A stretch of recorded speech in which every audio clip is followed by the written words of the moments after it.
Robin Hood Radio and the Robin Hood Radio Network is proud to present Leonard Lopate at Large, lively hour-long in-depth discussions providing overviews and context to topics usually covered in partial measures. His guests include leading thinkers, scientists, artists, economists, farmers, historians, authors, and politicians. Mr. Lopate is a Peabody Award winner whose numerous honors include 3 Associated Press Awards and 3 James Beard Awards.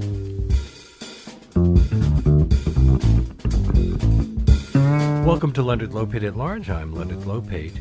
In the introduction to Cause, his book from Melville House, sociologist Gregory Smithsimon cites the work of another sociologist about how he explains social facts with other social facts as a way of making sense of the world. Some of the examples he gives are quite familiar. Why did the recent recession occur? Because of housing speculation. Why did housing prices inflate in a bubble? Because mortgage funds were lent in risky ways. And those cause and effect explanations can go on ad infinitum, but Professor Smithsimon argues this kind of reasoning often misleads both sociologists and the general public because it examines only one form of causality. Gregory Smithsimon, a professor of sociology at Brooklyn College and at the Graduate Center of the City University of New York, joins us now. Welcome. It's a pleasure to be here. But didn't the 2008 recession occur largely because of housing speculation? That's not untrue. But the reason I got interested in the topics that led me to write this book was that the work that I do involves a lot of interviews, and you know that process well.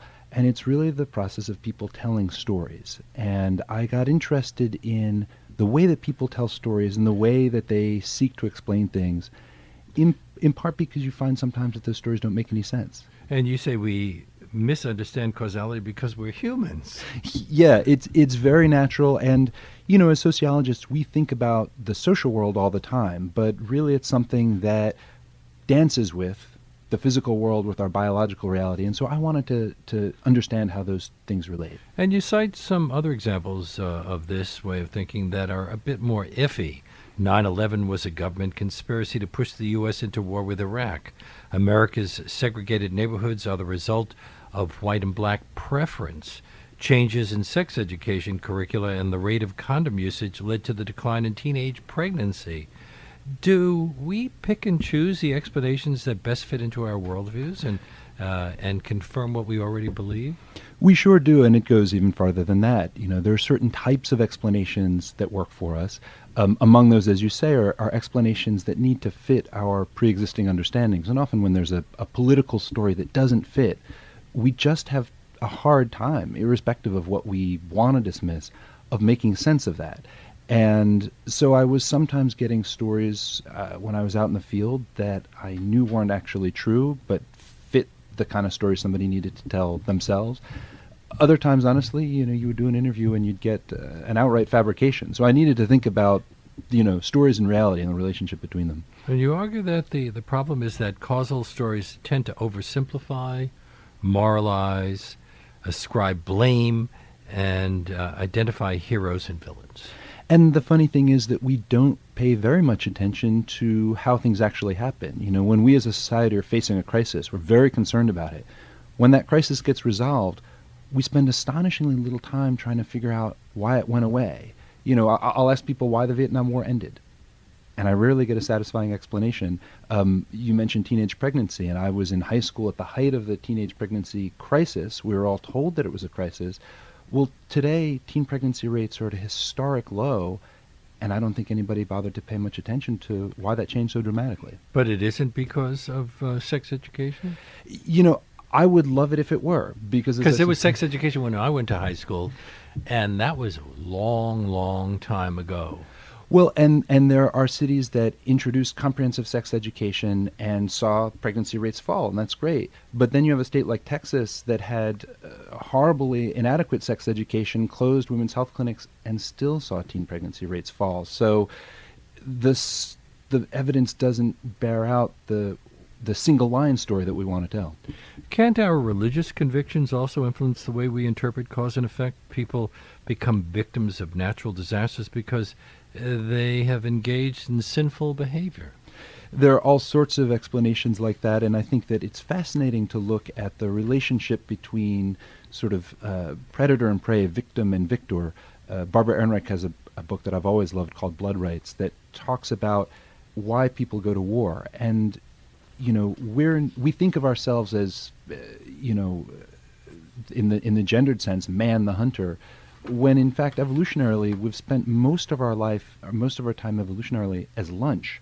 We've run away more often than we've run towards, and so we have this dual identification with predator and prey. You say the very use of the word why becomes problematic. It really feels like why is a human construct. We're wired to ask the question why, we're wired to construct answers to why. But if you start picking apart any sort of a story, it's not so simple. Your first chapter is headed, Individuals Are Not Rational. I hope you don't mean all the time. I'm not even sure that individuals are individuals. We are social animals, and we have this notion in our heads, it probably goes back to Robinson Crusoe, of the individual in the world. If you take someone and leave them alone in the world, that's called solitary confinement, and within hours it can have horrible effects on our psyche, our sense of ourselves. We don't exist alone. And you actually do some literary analysis of Robinson Crusoe to explain all of this. So this book took you pretty far afield. You didn't just stick to cause and effect. That's the nice thing, honestly, about getting tenure, is that you can ask questions you don't have the answers to. And I want to put in a plug for giving academics the range to do that sort of thing. Yeah, I'm not a literary scholar, but when I wanted to think about the social sciences, I needed to think about economics, which means you think about rational actors, and they go back to Robinson Crusoe and a story about, an individual on an island that is very misleading for us. But part of the cause and effect also involves the man who wrote Robinson Crusoe, Daniel Defoe. So you talk about what his life was like before he began writing. And he was involved in a rebellion. He could have gone to prison. He could have been hung like hundreds of others were. He wasn't, and the story is that he modeled Robinson Crusoe after an individual who was stranded on an island. When that man was picked up, he made it clear to the captain who saved him that the challenge was not physical survival, but what he called the terror of being alone. There's another story of a man who was isolated, left on an island with a group of others, who Daniel Defoe probably actually knew. And because that man's story involved being on an island with a whole bunch of people, that terror of being alone wasn't part of the real story, and it ended up not being part of Robinson Crusoe's fictional story. Although he did bring Friday into the story and relieved Robinson Crusoe a bit. In that chapter called Individuals Are Not Rational, you explore the effects of solitude on people in all sorts of areas, truck drivers, pilots, suburban housewives, prisoners in isolation, and you say they all exhibit similar reactions to a lack of human contact, even for short periods of time. And, the Antarctic explorers knew that solitary confinement, thinking about Robinson Crusoe and Friday, can happen even with two people, that two people alone can suffer the same sort of destabilizing situation. And that brought me actually to Betty Friedan and the feminine mystique. She talked in the 1950s and 60s about suburban housewives who suffered from what she called the problem that has no name. And we can point to a lot of problems that women in that position experienced. The frustration of being unable to participate in the workforce, the dissatisfaction with their marriages.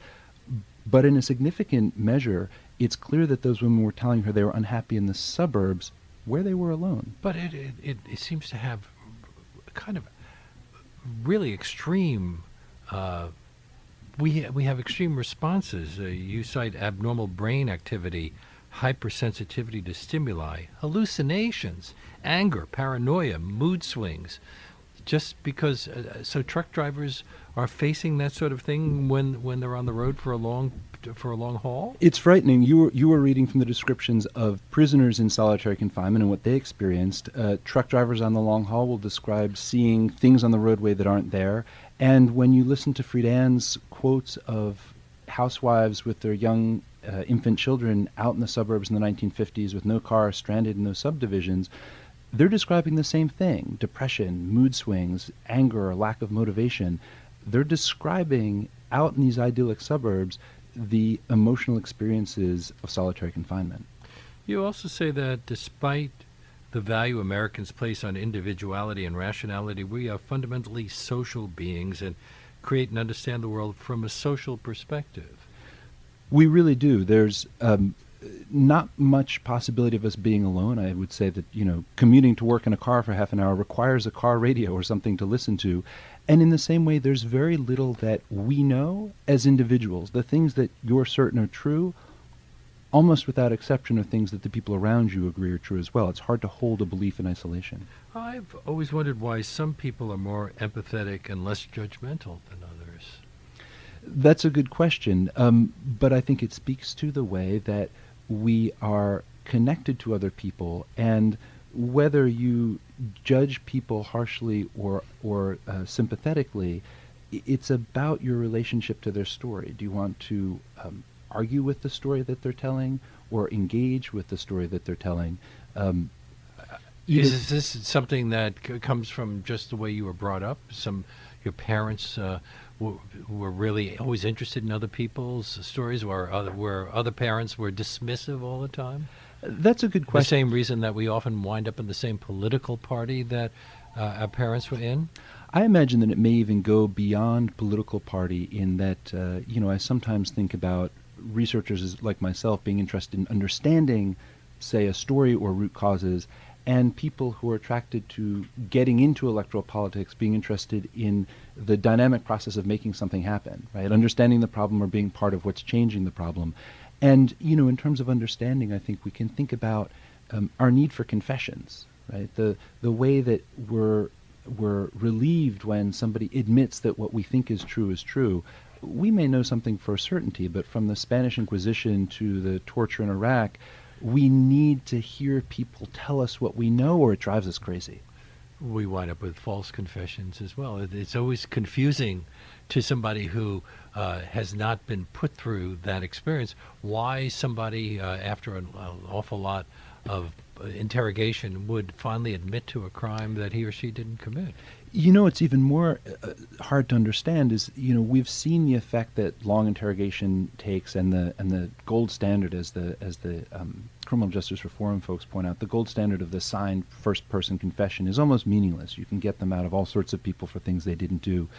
But what's even more remarkable is our need for those confessions. If you think about examples in history of show trials where people were tortured into confessing, if there's going to be a show trial, an imprisonment or execution, why do you care whether the person you're planning to punish says to you, "Oh, you're right.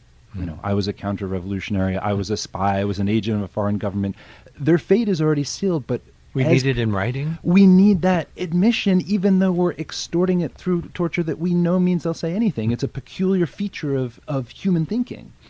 You call your approach dynamic causality as opposed to what you call egocentric causality. Can you explain? Sure. Egocentric causality is something that I came upon when I was listening to people tell stories. And, you see this, for instance, when white families will talk about how their neighborhood went from all white to all black. Realtors from the 1950s and 60s would tell these stories. And there was one great example where one of the realtors said, well, it starts when the Negroes, as he called them at the time, start showing up. They'll walk down the street for no reason. They'll occasionally shop in the stores. They'll use the playgrounds on a limited basis once in a while. And this, like everyone else. Exactly. This realtor could only imagine that driving down the street, walking down the street, and using the playgrounds was some malicious plot. Egocentric causality is the idea that he was afraid, so he imagined that the people must be doing it to make him afraid. Egocentric causality is when you think that the effect on you is the cause that was intended. Such as, they did it just to annoy me. Yeah, that's the classic, right? If your ex brings a date to a party and you say, "Oh, they did it just to ignore me," odds are they brought the date because they wanted to spend the night with the date and they didn't care about you. But that's not the way that most people are going to explain that. You seem to be particularly interested in the stories that people tell that are not true. but because they have been told so often and for so long, they tend to be regarded as the truth. And sometimes they're politically convenient. This came from, again, fieldwork I was doing. I was down in the neighborhoods around the World Trade Center and interviewed a guy who was a real prominent figure in the neighborhood. He always had his rescue dog with him and a rescue T-shirt on. And he told me this moving story about how his dog had recovered more people from the World Trade Center than anybody else. And in my dissertation, I put a little footnote in and I said, there was almost no one alive taken out of the World Trade Center. I assume he was talking about bodies. It didn't matter. I didn't follow up. And I'm glad that I put that little caveat in there because he later went to federal prison for lying. He told me he moved to the neighborhood after September 11th. He told the federal authorities he'd moved there beforehand in order to get rent benefits. And it made me think about what I was going to do with these stories that people were telling me and how to think about their truth value, their trustworthiness. Why are some completely outlandish conspiracy theories believed by millions of Americans? I guess millions of people all over the world. Yeah, and we all do. I think in some ways it's an engineering problem. You can take a situation and see a pizzeria that's involved with pedophilia, and somebody takes it so seriously he goes in to the pizzeria and shoots the place up. It fits, right? And I'll give an example that, we all probably hold a couple of these. Think about political assassinations. I would suggest that most of the time, most of the ones that we can think of are along the lines of Gabrielle Giffords being shot by Jared Lee Loughner, a disturbed person who has real uncontrolled anger across the political spectrum, right? Loughner was furious at Giffords, who was a Democrat. He also had rants against Bush, who was a Republican when he was president at the time. We get that. Rewind to Ronald Reagan, and we think the same thing. John Hinckley was disturbed. Rewind to JFK. Lee Harvey Oswald was someone who danced across the political line from the Marines to the Russians to the pro-Cuba to the anti-Cuba side. He was an angry young man. I would say the thing that's even more remarkable is that if you roll the calendar back to Abraham Lincoln, an assassination that we think of as so politically significant, marking the South's resentment against this northern president who had just won the Civil War. When you read the angry rantings of John Wilkes Booth, and you consider that assassination could have been carried out with someone who is simply as disturbed as Jared Lee Loughner, it forces us to think about politics in a different way. And yet, recently had a guest on the show, a respected academic, teaches one of the best New York universities, who's convinced that JFK was killed as a result of some government conspiracy. And, I'll admit that the devil is in the details, which is to say not every assassination is the same. But when you look at, when Oswald was assassinated, it had been nearly 100 years since a president had been killed. And I think it was shocking to people. And we were looking for an explanatory story that made sense. And people have been scrambling for that. After President Ford was shot, after President Reagan was shot, after Giffords was shot, after a series of assassinations of, Robert Kennedy and Malcolm X and Martin Luther King, you start to see a pattern in these assassinations of young men between 23 and 26 who are disturbed and angry. And it's a little bit easier, right, in the sort of Occam's razor suggestion that the simplest explanation is normally the best, to think that Lee Harvey Oswald was acting much in the same way that all those other young men were acting. I'm speaking to sociologist Gregory Smithsimon, whose book Cause has just been re-released now in paperback from Melville House. This is Leonard Lopate at Large on WBAI New York 99.5 FM. Well, then you have other kinds of explanations for shootings. For example, the man who shut up the Pittsburgh synagogue said all Jews must die. It's true. That's not so far from what I was saying, though, right? Clearly a disturbed man with deranged ideas. Very far from the idea we have about JFK that it was a carefully constructed plot, or of Lincoln where the assassination represented, a larger political movement. It's an individual. And I wondered whether he meant all Jews, Ashkenazic Jews, Sephardic Jews, people who'd converted to Judaism, people African American Jews. We could go on and on and on. Is there something, it was just the fact that they had that religion or born into that religion? You know, one of the things that's curious to me about that is that we're the New World, right? We're in North America. We, like Latin America, are a combination of American, Asian, African, and European roots. And somehow we imported European anti-Semitism into the U.S.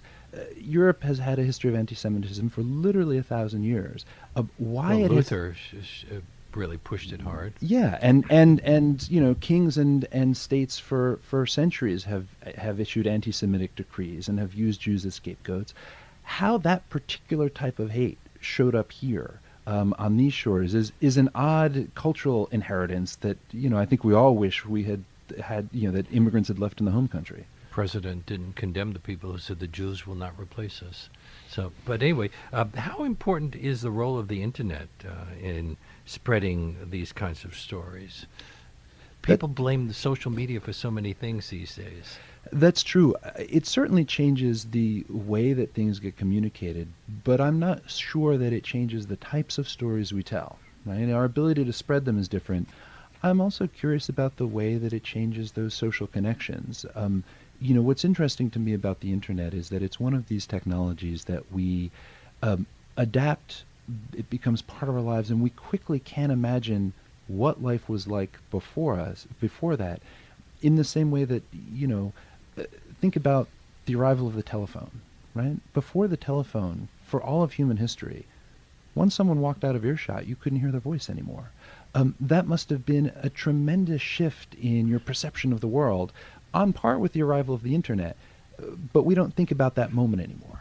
Well, in the past, you either had to read about it in a book or an article, you had to have a conversation about it, and now it just plops right into your computer.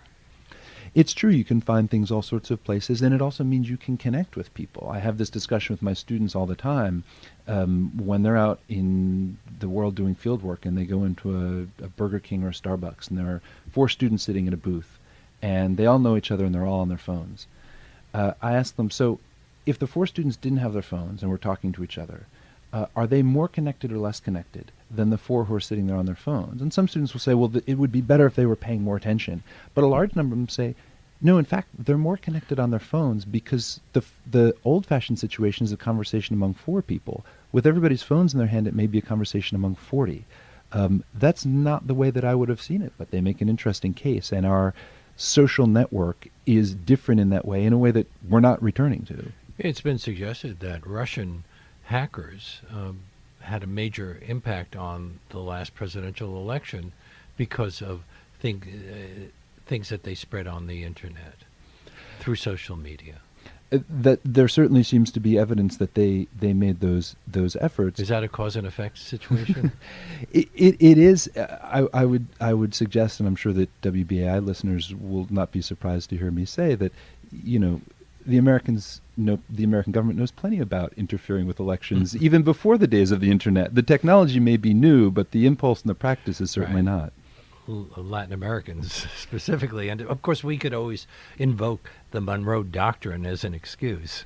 Sure, I'm sure that Putin would be happy to name a doctrine after somebody to justify his actions as well.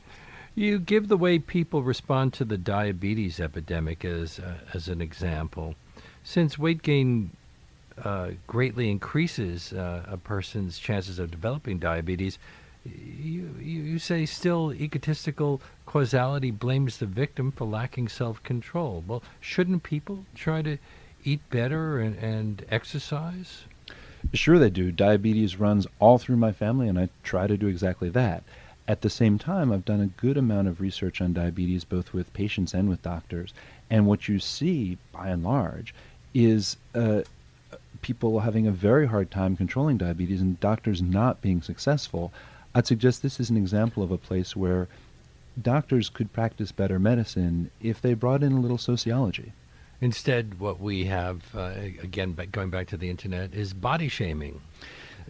That's right. And, you know, we also have a sort of failure to understand how people work. You know, imagine the difficulty of changing your diet. You have a doctor's appointment on Wednesday morning. He says you've got diabetes. change everything you eat.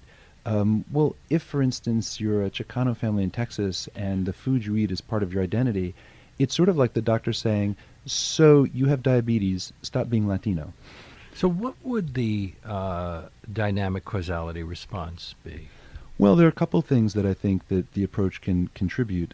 I did a lot of interviews with people on that question of food and found that when they could change the way they were eating in a fashion that made them feel like they were being more culturally authentic rather than less, it stuck. And people would often find that their grandmother who had emigrated from their home country cooked very differently than they did, that in fact what they're imagining as authentic food from Mexico or Barbados had been Americanized in a big way. So that's a little change, a sort of culturally sensitive change you can make. But there's a larger social question about why the rate of diabetes took off in the 1980s that is not easily explained by the conventional sort of medical picture of, us needing diet and exercise. If it's partly due to economic and nutritional insecurity, would that mean that diabetes tends to hit poor people more? It absolutely does. And what we see is that the diabetes rate in the U.S. took off in the early 1980s as the social safety net that was, as good as we had been able to assemble started getting cut in the Reagan era. And what you see indications of in a lot of different settings is that a sense of security about your future leaves you in better health. And, I think most of us can relate to this. When you're worried about your finances, your future, where your next meal is coming from, you eat the food you can get your hands on, and your body knows that. You act like a squirrel in the fall. Winter is coming, put on the pounds. If you do that for too long, you've got a health problem. In fact, you cite the evolutionary factors here, behavioral adaptation, which has enabled some so-called primitive peoples to store energy before periods of scarcity. Sure, that is wired into us, and I think it's not coincidental that you see that in societies with a stronger social safety net, where people think that their housing, their food, and their future is relatively secure, you tend to have lower obesity rates. And then in a country like the U.S., where we roll the dice about whether our boss will fire us tomorrow every morning, and there's no safety net and there are no assurances, we worry. And as that worry grows, so does our waistline. Maybe that's why we're seeing so many commercials these days on television for diabetes drugs. You cite the medical allostasis model. What's that? Yeah, so this was fascinating. I came upon it because I was doing a lot of work on diabetes and was having a hard time explaining the diabetes epidemic with the conventional homeostatic model, the sort of conventional medical model, which imagines, I think of it as a sort of classic model, the sort of Newtonian physics model of the world, where your body wants to be at a certain set point, a certain weight, a certain pulse, a certain temperature, and so it wants to be at 98.6 degrees. If you get hot, you sweat. If you get cold, you shiver, and it brings you back to that fixed set point temperature. That works for some examples. Allostasis points out that if you face something that's stressful or dangerous, your blood pressure may shoot up. You'll address that tiger lurking in the bush. You'll get away, your blood pressure goes down again. If the threat is short and acute, it goes up and your blood pressure goes up and down. If you're living in a society that makes you anxious all the time, at a certain point, your body predicts that stressful situation is the new normal. And Peter Sterling used the term allostasis to describe this predictive response. I would suggest maybe why high blood pressure is not only epidemic in the United States, but something like 95% of the cases are ones that doctors can't explain and have a hard time controlling, because as you take pills to lower your blood pressure, your body wants to get up to that new high level. You're fighting against its own impulses. You say that you've written this book, Cause, as a self-help book for making each of us a better political citizen? Well, I think... How is talking about diabetes and some of the other things you discuss here political? I think that, all of the topics I talk about are ones that we need to make, decisions as a society about how we're going to address. And as a sociologist, I know that sociology has a lot of tools and a lot of observations and findings that don't get out to the general public. There are fields like economics and behavioral sociology that do a great job of writing popular books and getting their ideas out in the world. And I honestly think that sociology has a lot to add in understanding things like race, terrorism, and politics that in those urgent moments of collective fear, we could contribute and make a difference with. You're a professor, and you say one of the ways sociology is useful to students is that it makes them better at evaluating information. So the problem is we get all this information, but if we don't know how to evaluate it, it just simply reinforces our own prejudices? And that's certainly not going to get easier as the information that we have access to comes flowing to us in more and more online venues. It's not only about, for instance, looking at sources, but testing what we see against our assumptions. If information reinforces our pre-existing notions, we want to be careful of that. We want to know who's writing it and where it comes from. These are things that I work with my students on constantly. I've been teaching long enough that it used to be that students were not getting their information off the internet. At least they knew where it was coming from. Students today, point, click, and read before they even know what the source is. And that's, I think, one of the first challenges in helping them think about how to validate or test the information that's coming across their phones. I'm speaking with Gregory Smithsimon, whose book, Cause and How It Doesn't Always Equal Effect, is now available in paperback from Melville House. How does the current debate over climate change apply to what we're discussing? Climate change is an interesting one because I think that, those of us that recognize that climate change is real and that climate change is happening think that we've done the work we need to do to understand the situation. And I think that there's quite a bit we could do to grasp it a little bit better. I admit that I'm somebody who is sympathetic. Scientists call this the Anthropocene era, the period when humans are having an effect on the climate. And there are folks who argue that we should call it the Capitalocene because it's capitalism that does it. I understand where that impulse comes from, but I'm not sure that if we didn't have the current type of industrial capitalism that we do, that we wouldn't be staying warm and saving effort by burning fossil fuels. So there are problems that we're going to be facing, and I think that looking at things with a dynamic causality lens means we might look a little bit differently, particularly at the question of mitigation versus adaptation. I was thinking about now retired Representative Lamar Smith of Texas, who led the House Committee on Science, Space, and Technology for 6 years. He did everything possible he harassed federal climate scientists, dismissed the threat of climate change. He stacked hearings with industry lobbyists and like-minded skeptics. And one of the things he claimed was that pumping Earth's atmosphere full of carbon dioxide is beneficial to crop production and overall planetary lushness. So that's his cause and effect explanation. The hubris in all of the suggestions that we can go playing with the climate is astonishing to me. Even folks who say, well, technology will fix this some way. To be playing with the environment and the air that we breathe is sort of amazing. And if you think about the way that we've lost snow caps, right? The amount of uninterrupted winters we would need to rebuild those would be devastating to our food production. What I mean is that... in other words, they're denying reality, not just the melting snow caps of the Arctic, but also displaced communities. Polar bears have been recently entering homes in Siberia because they don't have a comfortable climate to live in. Well, and I'll say that it imagines that that the carbon dioxide levels or the temperature of the atmosphere, that there's a sliding switch somewhere, like on a control board, that we can raise and lower.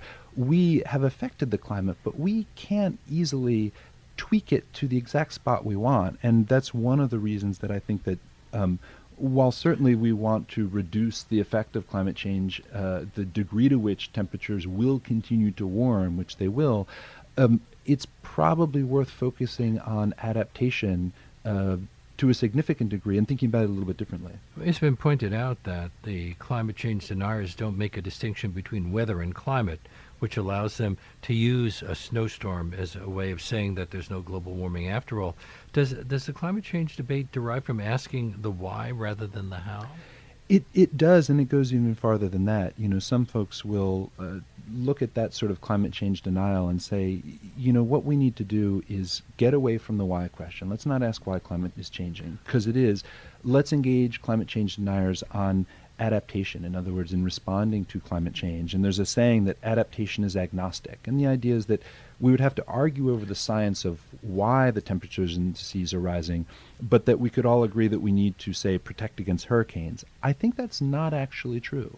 You said that we can't just blame capitalism, but are capitalism and industrialism to blame to some degree for climate change because it's in the best economic interest of many powerful people and companies for us to continue to rely on fossil fuels? Sure it is, but the UN report suggests that if we stopped burning all fossil fuels by lunchtime tomorrow, that the temperatures would rise and the seas would rise for a century or two more. So we're locked into these changes. Yeah, there's no going back. Because it's already up there? Exactly. That sea level rise is not going to go away. I think when you talk about the politics of it, what's interesting to me is that people say, so therefore we need to talk about what to do. That won't be political. And I think that that's actually where we get it exactly wrong. It's not that the conservatives don't want to do anything in response to climate change. I would argue that the border wall is Trump's climate change policy. He has a climate change policy. There are climate refugees. He's going to build a wall and keep us out. So to be honest, rather keep the climate in this country a little whiter than it might be otherwise. and so rather than reaching across the aisle and working with someone like that on climate change policy, I hope he does deny it's going on and leaves the work to people who think about the politics of whether we're going to respond in a way that raises everybody's boat as the seas rise or let some sink and let some swim, which I think would be his approach. You present 3 cause and effect explanations for the persistence of racial segregation in the United States. Should I cite them, or do you want to do it? Please. 1, blacks and whites self-segregate because each group prefers to live with its own kind. 2, government and business policies and practices such as racially motivated lending restrictions keep blacks out of white majority neighborhoods. And 3, black Americans choose to live in black majority neighborhoods because they feel white neighborhoods aren't safe. Isn't there truth, some truth anyway, in all of that? There is. The idea, and I get this from my students all the time, they'll say, well, don't people prefer to live with their own kind? And it's very attractive, and it sort of naturalizes the situation. I've never felt that need. No, but, when you look at the surveys, people do want to live in certain types of neighborhoods they don't get to. So, for instance, African Americans typically say that they want to live in a neighborhood that's 50-50. White Americans say that they want to live in a neighborhood that's 10% black. Actually, neither group gets to do that because what happens is that as a neighborhood becomes 10% black, white Americans say, well, that's enough, no more, and African Americans say, well, that's a good start. And before you know it, a neighborhood that had been all white, nowadays over the course of maybe 30 or 40 years becomes overwhelmingly African American, and we resegregate these neighborhoods. But don't we self-segregate in other ways? For example, we might want to live in a certain area because the local church or synagogue is nearby. So we see areas where most of the people are of a certain religion, not necessarily race. Rich people tend to live together. They choose to live together. Poor people may not choose to live in those neighborhoods or in NYCHA housing, but they have no choice. There are all sorts of other kinds of segregations. There are. I think that one thing to think about is the fact that African Americans don't get the same sorts of choices. And so, as white Americans, I think plenty of people look at black neighborhoods and think, all right, center city black neighborhoods have higher proportions of poor people, the segregated schools have fewer resources, the crime rate may be higher. Why would anyone want to live there? And I think it's telling that if you think about it, for many African Americans, as dangerous as white America might think a black neighborhood is, black Americans think a white neighborhood is more dangerous. And you could get shot just walking down the street. In the work that I did in the suburbs of Baltimore, there's a large African American suburb, about 80,000 middle-class African Americans live there. You're writing a book called Liberty Road? That's right. On that. You come out of that area, don't you, suburbs out of Baltimore? You said you left the suburbs when you were 18 because they were boring, and then came back 18 years later to discover them because they're fascinating. They are fascinating. If you think about the black American experience, the 19th century black experience was rural. The 20th century black experience was urban. the 21st century black experience is likely to be suburban. 40% of black Americans today live in the suburbs, and I don't think that very many of us have a notion of what an authentic black experience or what a black American suburban experience would be. So it seemed like there was a gap there that we hadn't looked at, and I wanted to understand that. It's been pointed out that you don't address the gun debate in this book, but have you thought about the causal explanations that were invoked after all of the mass shootings that have taken place in the U.S. in recent years? Well, I think that other people have done a good job of it, and, it's interesting to look at the singular American resistance to gun control, like our resistance, say, to universal health care, right? We sort of stand alone in a few areas like that. I think that people have a pretty good grasp of it. One thing to think about is the idea that Americans who defend gun ownership want to defend themselves, and it's worth asking who. Who is that imaginary person they imagine climbing in the window? And I think it comes honestly from our history of as a colonizing state. As a place that knew that there were a bunch of people that might have justified resentments against some of the Americans who were benefiting from that. We need to get past that mind frame. Some of the explanations I've seen, the shooter is a product of godlessness in American culture. The FBI failed to follow clues. An on-duty deputy refused to act. The shootings didn't really happen, but were faked by gun control advocates using actors.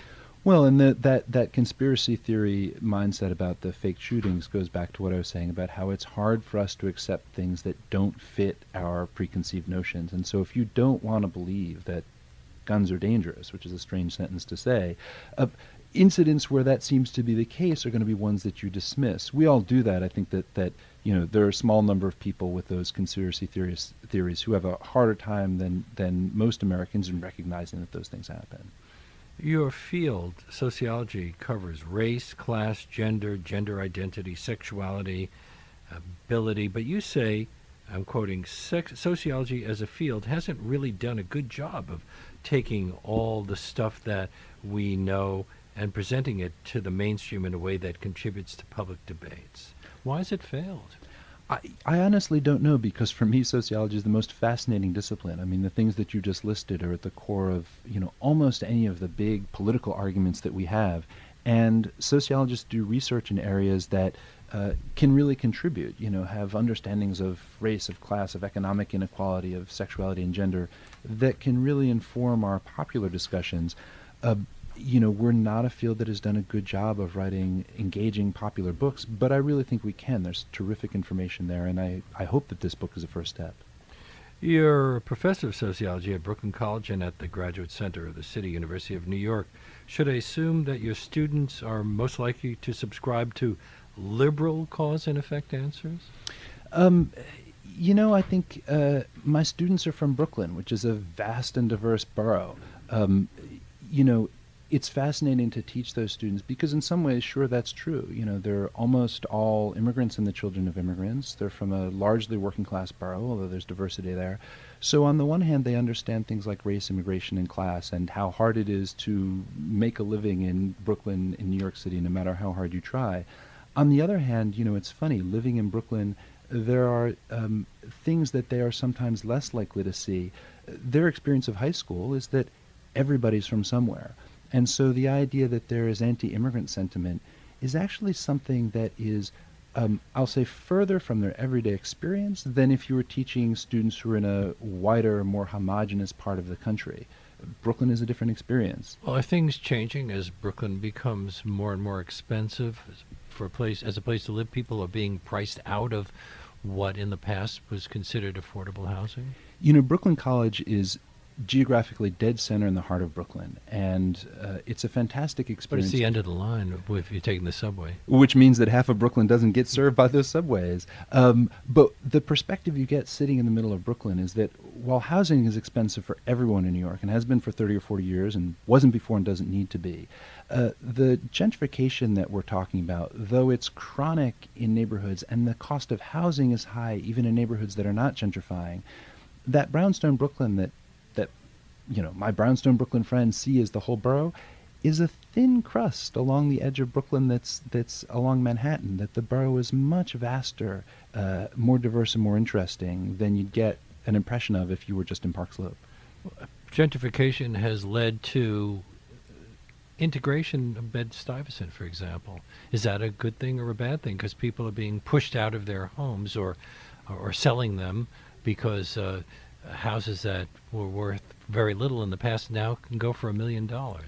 This has been an active debate for a number of years among urban sociologists. Is segregation decreasing? And there are a couple of reasons to think it might. Gentrification would lead to whites often moving into non-white neighborhoods. Immigration means that members of other ethnic groups are moving into neighborhoods that were once more homogenous. By the numbers, you see that those sorts of processes happening in a bunch of different neighborhoods. Qualitatively, when my students go out into the field, the question that they often ask is, does this actually lead to interaction? And the answers that I get from students who occupy both sides of that gentrification process, some of them are the gentrifiers and some of them are the gentrified, is that there's very little interaction across that divide. And I think that means that even when a neighborhood on the map by the census numbers looks like it's getting less segregated, it doesn't mean that we have fulfilled our ambition of creating an integrated city or a mixed neighborhood. You've published several books, one of them September 12th, Community and Neighborhood Recovery at Ground Zero. Now, that is a very different kind of a neighborhood, but one that continues to be controversial because, among other things, people who live there are getting sick. Yeah, it was a fascinating neighborhood for a lot of reasons, and I'm beginning a project now looking at neighborhoods that are facing the risk of displacement because of climate change, and looking at Battery Park City after September 11th was a good way to start with that. In a number of ways. One, the real risks that residents face, the health risks, the displacement from their homes, the fear of living in a neighborhood that was at risk.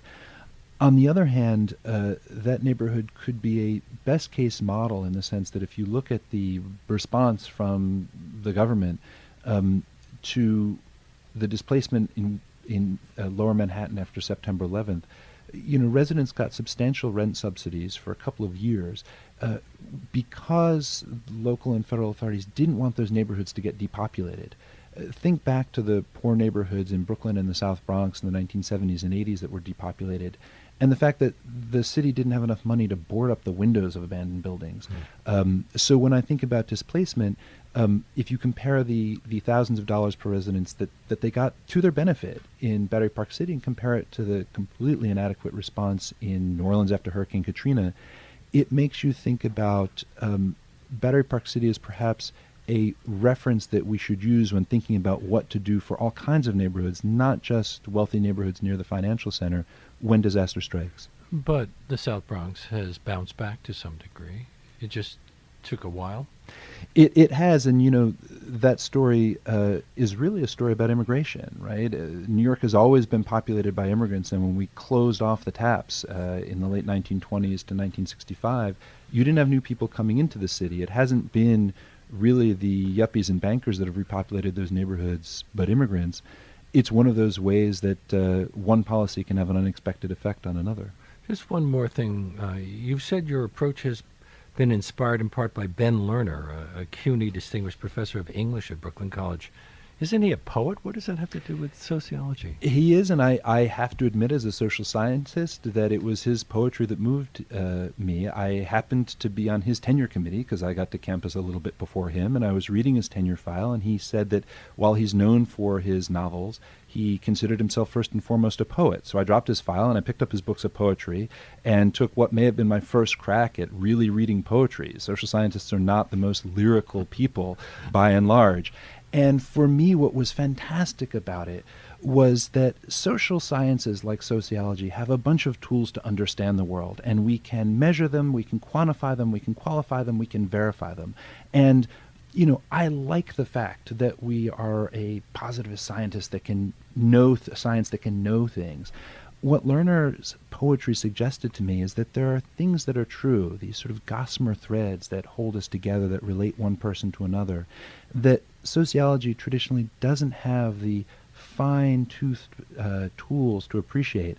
And so this book was in part an effort to think about some of those subtle influences that have such an influence on everyday life that a poet can capture, but that perhaps sociology has been unattuned to. So I really appreciate him sort of making me aware of the fact that there were realities that we weren't looking at, and that maybe a book like Cause could help us think about them in a social scientific way. Gregory Smithsimon is a professor of sociology at Brooklyn College and the Graduate Center at the City University of New York, the author of a number of books, also an editor of the online journal Metropolitics. He has written for the Village Voice, Dissent, In These Times, and the Wall Street Journal Online. And the book we've been discussing is Cause, and How It Doesn't Always Equal Effect, now available in paperback from Melville House Publishing. Thank you so much for being on our show. It's been really fascinating. Thank you for having me, Leonard. And that brings us to the end of our show. My great thanks to Gregory Smithsimon, to Jesse Lent, who is my engineer, and as well as my executive producer today, to Charlie Morrow, who composed our theme music. Leonard Lopate at Large comes to you on Saturdays at 4 and Tuesdays at noon. You can subscribe to Leonard Lopate at Large podcast on iTunes and by clicking on Robin Hood Radio's archive program site, which is robinhoodradio.com. You can also check out Leonard Lopate at Large Facebook page. We hope to see you next week.